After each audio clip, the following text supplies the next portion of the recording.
Thank you, sir. Sorry about that. I don't know what's going on with this thing. Had trouble with my laptop. Now my phone's not connecting. It's like, what the heck's going on? Well, good. I appreciate you taking the time out of your day. We have a couple members of our local media. You'll get to know them pretty well here and once spring training starts. So these are the friendly faces we'll see every day. So we'll have them raise their hand through the Zoom call, and we'll get started. So again, appreciate you jumping on with us this afternoon. Yeah, thank you for Uh, having me. we'll start. Mark Zuckerman, MassSports.com. Hey Matt, nice to meet you. Nice to Um, meet you. I'm curious, what stood out to you when this opportunity first presented itself, specifically about the Nationals?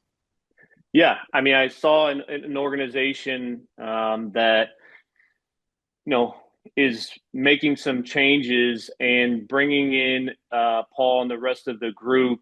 I think when I started going through the process, it really stood out that Paul was talking about, becoming the envy of sport and the traits that he discussed and kind of outlined. Joy, humility, integrity, competitiveness were all things that really aligned with kind of where I want to be and what I want to have in a working environment. And I think those things really excited me about the opportunity to join this organization and make a difference in some players and hopefully continue to build a great young core. You're actually one of the only members of this coaching staff that's coached in the big leagues before. There's a few, but not a ton. I'm sure that's a different scenario than maybe most are used to. What do you feel like that experience the last few years with Baltimore, Minnesota, provides you and helps you as you now join a new team? Yeah, I mean, to me, like I look to learn something new every year. Every experience that you have, bad or good, will continue to help shape how you're going to train and work with hitters as you move forward. And I think that's one of the things that I try to do is use those experiences that I've had to help myself continue to improve as a coach in order to get the best out of the players that we possibly can.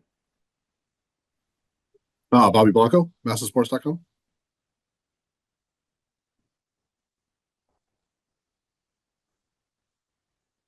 You're welcome to DC. You kind of mentioned jumping into with the Nationals right now. The organization's going to a different direction. Did that with the Orioles back in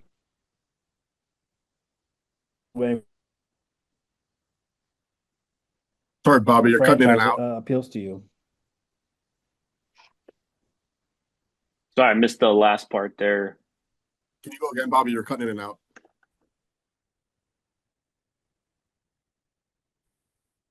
Shoot. Okay, sorry. We'll go to Spencer and we'll come back to you, Bobby. The Wi-Fi is crappy here.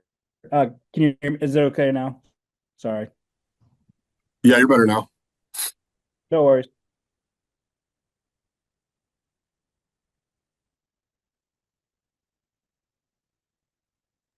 Let's go to Spencer. We'll go back to Bobby. Hey Matt, nice to meet you.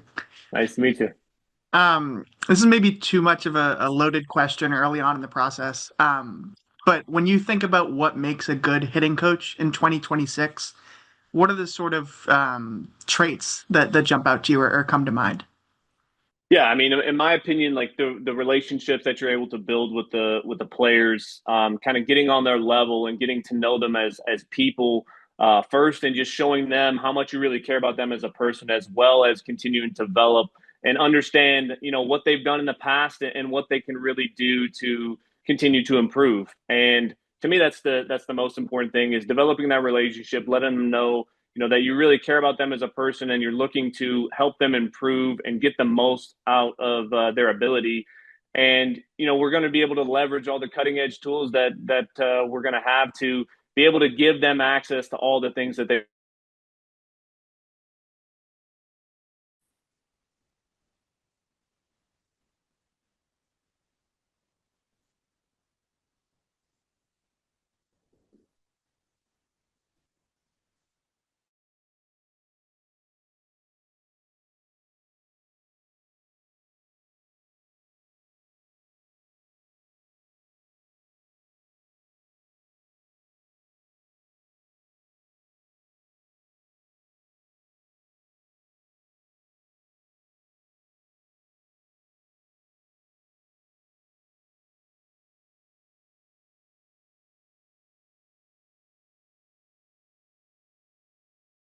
you kind of approach working collectively to build a vision of what you want for your hitters? I guess, what do you want that vision to be?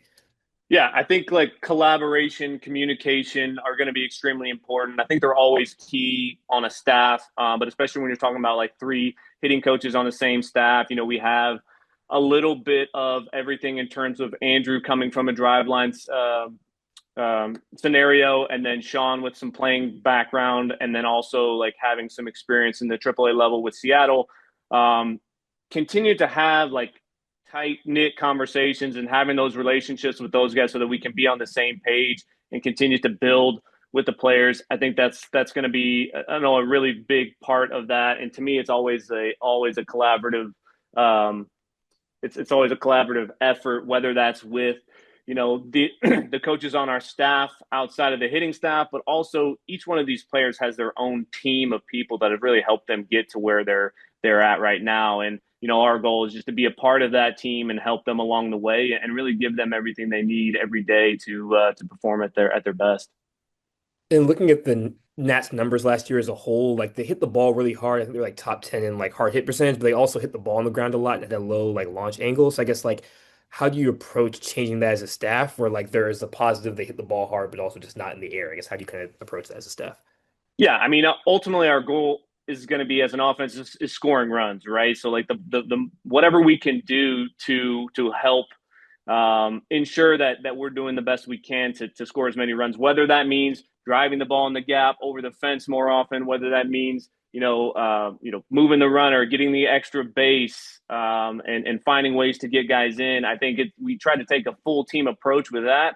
But then on an individual basis, like we're going to be developing player plans for each of these guys to help them improve in the areas that they need to. And several of them will have, emphasis on trying to hit more balls on the line and in the air to produce the results that we want. Jessica? Hey, Matt, nice to meet you. Nice to meet you. This is a very young team, obviously, and I'm wondering, what is your approach when you're working with young players that don't have as much major league experience compared to some more veteran players, and how that is the same or differs? Yeah, there's certainly a lot of similarities. I mean, we want the player to be involved in the process. We want them to give us as much information as they can about their career and where they've been and what they've done. I think it's a little bit different with players that have been around a little bit longer. Generally, they've had some success already at the major league level, so we have those time frames to pull back on and glean some positives, negatives from those experiences. Whereas younger players are more apt to be able to make adjustments because every player is going to have to make some adjustment in their career, and even if you've been in the league for 10 years, there's going to be a point where you start to struggle and you're going to have to make adjustments again. So having all of these young players, and I think that's the biggest hurdle for a lot of young players, is that sometimes they don't hit a real struggle until they get to the major leagues. And so having to figure that out on the fly while they're on the biggest stage is an extreme challenge. But then also understanding that this isn't the first adjustment that they're going to have to make, and it won't be the last. They're going to always have to continually make adjustments because what pitchers are doing nowadays is extremely challenging. And, we have to work as hard as we can to make sure we can prepare ourselves to have success against it. And of this team, who have you already had a chance to connect with, whether it's on the phone, FaceTime, or in person? Yeah, pretty much every hitter at this point I've had a chance to connect with. And man, a couple of things that stick out are just the competitiveness and the desire that these guys have, not just to be good players, but continue to get better. It's really exciting for me to hear guys that are really interested in improving and want to be the best, not just better, but the best. And those are the kind of players that you want to work for and work with. And I think that's part of being where you want to be. But also like good people that I've found. So I'm excited to get to know them even better and get this thing rolling. Spencer? Yeah, I think you just mentioned one of them, but when you look at the strengths of this roster, what stands out to you? Yeah, I think like you said, the youth of the group is awesome. and then the potential. I mean, we have a lot of different types of players, but ultimately the desire, the competitiveness that these guys have to want to continue to improve, I think is a really, really big benefit, because sometimes, guys think they get to the major leagues and then, okay, they've made it, like, let's just play and have fun. And obviously it's a game. We want to continue to play and have fun, but the growth never stops. And the moment that does stop, then, we start to see some guys kind of fall back. So having the desire for them to continue to try to reach higher and higher and continue to improve is something that I'm truly excited about. And you talked earlier a little bit about kind of leveraging technology these days as a hitting coach. For you, what do you remember in your career about learning that side of the game, and how essential is it to kind of the modern hitting philosophy to not only understand that side, but integrate it into, your own coaching? Yeah, certainly. I mean, it's everywhere now, and the players are becoming more and more ingrained in it. It's becoming something that they are used to, want, and some guys need that information and that feedback from technology. And we're going to have all those things at our disposal, and I'm excited to be able to team up with these guys to be able to give them what they need, and give them a real good sense of what ways they can improve, what things they do really well, and how we can hold those things, but also what areas we can kind of take a small step forward that could end up being, a big increase in their productivity. Zuckerman? I'm curious, do you have like an overarching hitting philosophy, or do you really try to just cater it to every specific player, and each guy's going to have a different approach and goals that you set for them? Yeah, I mean, the overarching philosophy, kind of like I mentioned earlier, the goal of the offense is to score runs, and we're going to value every aspect of hitting that we can to maximize that run scoring potential of the offense. Like I said, whether that's hitting the ball over the fence in the gap and driving for extra bases, or whether that's taking a good at bat, taking our walks, and really owning the zone. I think that's going to be something that you're going to hear a lot this year. Is we're going to own the zone. And we're going to force pitchers to the middle of the plate. And when they get there, or when they go there, we're going to do some damage. We're going to hit balls on a line, hit balls in the gaps, run. And I think you've heard from Blake as well, like the ability of this team, that's a young athletic team, to continue to take those extra bases and do the little things to win games is going to be really crucial. But hitting on what you said as well, having those individual player plans for each guy, knowing that each guy's going to be a little bit different in the way that they swing, the way that they attack their approach, and the way that they, go about their preparation. And so just continuing to try to build and challenge them to expand a little bit and make sure that we're getting the most out of them. You mentioned owning the zone. James Wood's one of the most patient hitters in baseball, but he also strikes out a ton in addition to all the production that he puts together. For someone like him, where's the balance there? And are you someone that views strikeouts as just like inherently bad, or is that something you can accept when there's so much other production that comes with it and maybe more walks because of the patience? Yeah, I mean, I don't think there's any time where you have a strikeout and you're like, oh, it's okay, who cares, whatever. I mean, that's pretty much the worst outcome that can happen in certain situations. Obviously, if there's a runner on first in a ground ball situation, first and third, and you hit into a double play, that's probably worse than the strikeout as the inning's over and you eliminated a chance with a runner in scoring position. But in general, like strikeouts, we aren't fond of. We don't want to have anybody go up there and look to strike out or hit a home run. And really what we want to do is just maximize the ability for that hitter to have his bat in the zone as long as possible, on the plane with that pitch, to maximize not just how hard it's coming off and what angle it's coming off, but the contact as well. So the more balls that we're able to put in play, we don't want to put stuff in play weekly just to do that, but we're going to continue to develop fast, adjustable swings that these guys are going to be able to do damage and also make good decisions. Andrew? Hey, man, I just wanted to ask, what did you learn in your time with Baltimore and Minnesota that you'll carry with you to Washington? And I guess, is there anything that you want to do differently from your previous two stops? Yeah, I think the biggest thing that I've kind of taken away from those two experiences is just the understanding of how are transitioning to the major leagues. We had several from Baltimore, whether that's Gunnar Henderson, Adley Rutschman, Jackson Holliday, Jordan Westburg, you can go down the list, right? But every player kind of goes about it just a little bit differently, but there's a transition process that happens where there's an adjustment that needs to be made in some aspect of their game, and they're trying to do it at the highest level, which makes it extremely difficult. So learning about that process is something that I'll continue to take with me. In terms of things that I want to continue to improve on or maybe do a little bit differently, I think sometimes we can make hitting a little bit too complicated for hitters. So having a simple approach, giving the hitters what they need information-wise, and working with them on their swing on what they need to do to improve, but also keeping it simple and making sure that when they go into the box, their mind isn't on what they need to do in their swing. It's simply on the approach, staying in the present moment, and executing the plan that they're set out for. You mentioned that like a lot of you mentioned this one of your earlier answers that these hitters typically have like a team, including people on the outside. Like, how do you kind of balance understanding what they want and not having those outside voices while also you have your own philosophy within your organization? I guess, how do you kind of balance those things and make sure that there aren't too many voices and it doesn't get too complicated?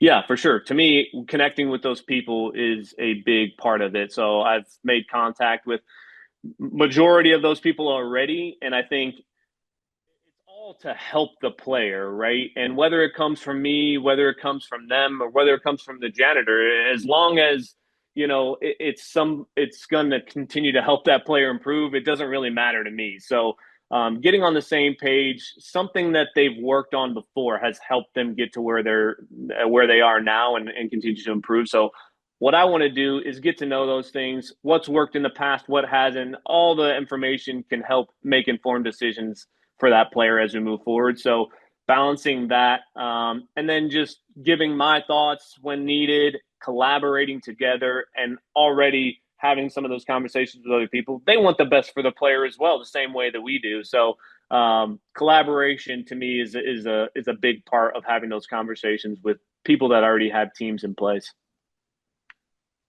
Jess? Looking at the staff, what can you tell us about Andrew Ate and Sean O'Malley, and how do you see the trio of you guys working together? Yeah, like I said before, the collaboration that we're going to have, the communication that we're going to have is going to be really important. Andrew, coming from Driveline, I'm really excited about both of the guys on our staff, but Andrew as well.